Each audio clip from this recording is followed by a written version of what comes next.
ಇಲ್ಲಿ ನೀವೆಲ್ಲರೂ ಕೂಡ ಸಾಕಷ್ಟು ಜನ ಹೇಳ್ತಿದ್ದೇನೆಂದ್ರೆ ಗೃಹಲಕ್ಷ್ಮಿ ಯೋಜನೆ ಹಣ ನಮ್ಗೆ ಇನ್ನೂ ಬಂದಿಲ್ಲ ಅಂತ ಸಾಕಷ್ಟು ಜನ ಕಂಪ್ಲೇಂಟ್ಸ್ ಮಾಡ್ತಾನೆ ಇದ್ರೆ. ಆದ್ರೆ ಸರ್ಕಾರದವ್ರು ಬಂದ್ಬಿಟ್ಟು ನಿನ್ನೆಯಿಂದನೇ ಒಂದು ಗೃಹಲಕ್ಷ್ಮಿ ಯೋಜನೆ ಹಣನ ಜಮೆ ಮಾಡಕ್ಕೆ ಸ್ಟಾರ್ಟ್ ಮಾಡಿದ್ರೆ. ಹಾಗಾದ್ರೆ ಹಣ ಯಾರ್ಯಾರಿಗೆ ಬಂದಿದೆ, ಮತ್ತೆ ಹಣ ಯಾವ ರೀತಿ ಬರ್ತಿದೆ, ಮತ್ತೆ ಎಷ್ಟನೇ ಕಂತೆ ಹಣ ಹಾಕಿದ್ರೆ, ಮತ್ತೆ ಎಷ್ಟು ಸಾವಿರ ರೂಪಾಯಿನ ಹಾಕ್ತಾ ಇದ್ರೆ, ಈ ಒಂದು ಡೀಟೇಲ್ಸ್ ನಿಮ್ಗೆ ಸಾಕಷ್ಟು ಜನಕ್ಕೆ ಬೇಕಾಗಿರುತ್ತೆ. ಯಾಕೆಂದ್ರೆ ನಿಮ್ಗೆ ಹಣ ಬಂದಿರಲ್ಲ, ನಿಮ್ಗೆ ಹಣ ಬರುತ್ತಾ ಬರಲ್ವಾ ಇವಾಗ ಎಲ್ಲಾದ್ರ ಬಗ್ಗೆನೂ ಕೂಡ ಡೀಟೇಲ್ ಆಗಿ ತಿಳ್ಕೊಬೇಕಂದ್ರೆ ವಿಡಿಯೋನ ಎಲ್ಲೂ ಕೂಡ ಸ್ಕಿಪ್ ಮಾಡದೆ ಬಿಗಿನಿಂಗ್ ಇಂದ ಎಂಡ್ ವರೆಗೂ ಕೂಡ ಫುಲ್ ವಿಡಿಯೋ ನೋಡಿ. ಅವಾಗ ಮಾತ್ರ ಎಲ್ಲ ವಿಷಯನೂ ಕೂಡ ತಿಳ್ಕೋತೀರಾ. ಅದಕ್ಕಿಂತ ಮುಂಚೆ ಚಾನಲ್ ಸಬ್ಸ್ಕ್ರೈಬ್ ಮಾಡ್ಕೊಂಡಿಲ್ಲ ಅಂದ್ರೆ ನಿಮ್ಗೆ ಕೆಳಗಡೆ ಒಂದು ಸಬ್ಸ್ಕ್ರೈಬ್ ಬಟನ್ ಅಂತ ಕಾಣ್ತಾ ಇರುತ್ತೆ, ಅದನ್ನ ಕ್ಲಿಕ್ ಮಾಡಿ ಪಟ್ ಅಂತ ಸಬ್ಸ್ಕ್ರೈಬ್ ಮಾಡ್ಕೊಳ್ಳಿ. ಹಾಗೆ ಪ್ರತಿಯೊಬ್ರು ಕೂಡ ವಿಡಿಯೋಗೊಂದು ಲೈಕ್ ಕೊಡಿ. ಯಾಕಂದ್ರೆ ನೀವು ಕೊಡೋ ಒಂದೇ ಒಂದು ಲೈಕ್, ಒಂದು ಸಬ್ಸ್ಕ್ರೈಬ್ ಇಂದ ನಿಮ್ಗೆ ಇದೇ ರೀತಿ ಕಂಟಿನ್ಯೂಸ್ ಆಗಿ ಅಪ್ಡೇಟ್ಸ್ ಗಳನ್ನ ನೀಡ್ತಾ ಇರಬಹುದಾಗಿರುತ್ತೆ. ಇವಾಗ ನಾವು ಡೈರೆಕ್ಟ್ ಆಗಿ ವಿಡಿಯೋ ಬಗ್ಗೆ ಬರೋಣ. ಇಲ್ಲಿ ಗೃಹಲಕ್ಷ್ಮಿ ಯೋಜನೆ ಹಣ ಬಂದಿಲ್ಲ ಅಂತ ಸಾಕಷ್ಟು ಜನ ಮಹಿಳೆಯರಂತೂ ತಲೆ ಕೆಡ್ಸ್ಕೊಂಡಿರೋದು ಖಂಡಿತವಾಗ್ಲೂ ಕೂಡ ಸುಳ್ಳಲ್ಲ. ಯಾಕೆಂದ್ರೆ ಈ ಒಂದು ಗೃಹಲಕ್ಷ್ಮಿ ಯೋಜನಾ ಹಣ ನಂಬ್ಕೊಂಡು ಸಾಕಷ್ಟು ಜನ ಮಹಿಳೆಯರು ಸಾಕಷ್ಟು ಕಮಿಟ್ಮೆಂಟ್ಸ್ ಗಳನ್ನ ಮಾಡ್ಕೊಂಡಿರ್ತೀರ.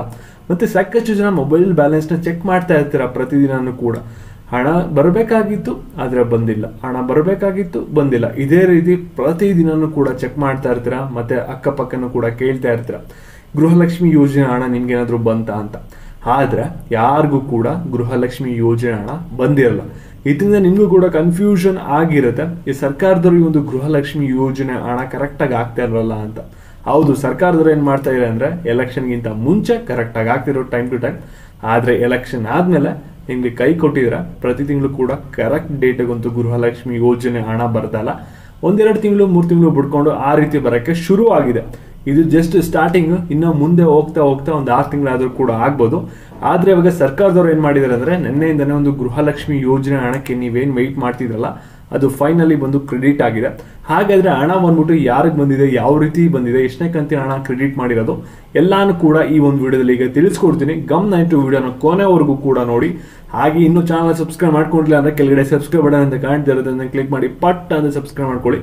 ಇಲ್ಲಿ ನೋಡಿ, ಗೃಹಲಕ್ಷ್ಮಿ ಯೋಜನೆ ಹಣ ನೀವೆಲ್ಲರೂ ಕೂಡ 11ನೇ ಕಂತಿನವರೆಗೂ ಕೂಡ ಹಣನ ಪಡ್ಕೊಂಡಿದ್ರ. ನೀವೆಲ್ಲರೂ ಕೂಡ 2 ತಿಂಗಳಿಂದ ವೆಯ್ಟ್ ಮಾಡ್ತಾ ಇರೋದು 12ನೇ ಕಂತಿನ ಹಣ ಯಾವಾಗ ಬರುತ್ತೆ, 13ನೇ ಕಂತಿನ ಹಣ ಯಾವಾಗ ಬರುತ್ತೆ ಅಂತ ವೆಯ್ಟ್ ಮಾಡ್ತಾ ಇರ.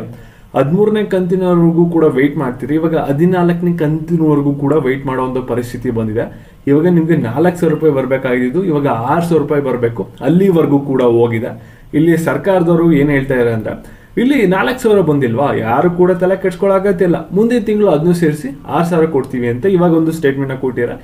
ನೆಕ್ಸ್ಟ್ ತಿಂಗಳು ಕೇಳಿದ್ರೆ 6,000 ಬಂದಿಲ್ವಾ, ಏನು ಕೂಡ ತಲೆ ಕೆಡ್ಸ್ಕೊಬಿಡಿ, 6,000 ಬದಲು ನೆಕ್ಸ್ಟ್ 8,000 ಕೊಡ್ತೀವಿ ಅಂತಾನು ಕೂಡ ಸರ್ಕಾರದವ್ರು ಹೇಳಿದ್ರೆ ಆಶ್ಚರ್ಯ ಪಡೋ ಅಗತ್ಯ ಇಲ್ಲ.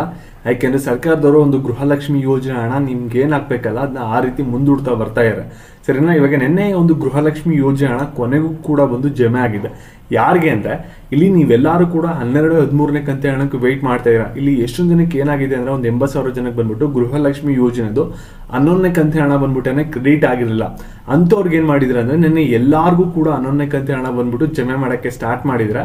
ಇಲ್ಲಿ ನಿಮ್ಗೆ ಯಾರಿಗಾರಿಗೆ 11ನೇ ಕಂತೆ ಹಣ ಬಂದಿಲ್ಲ, ನಿನ್ನೆಯಿಂದ ಹಣ ಜಮೆಕ್ಕೆ ಸ್ಟಾರ್ಟ್ ಆಗಿದೆ. ಇನ್ನು 2-3 ದಿನದಲ್ಲಿ ನೀವು 11ನೇ ಕಂತೆ ಹಣ ಪಡ್ಕೋತೀರಾ. ಅದಾದ್ಮೇಲೆ ನಿಮ್ಗೆ 12-13ನೇ ಕಂತೆ ಹಣ ಬಂದು ಬಿಡುಗಡೆ ಆಗುತ್ತೆ.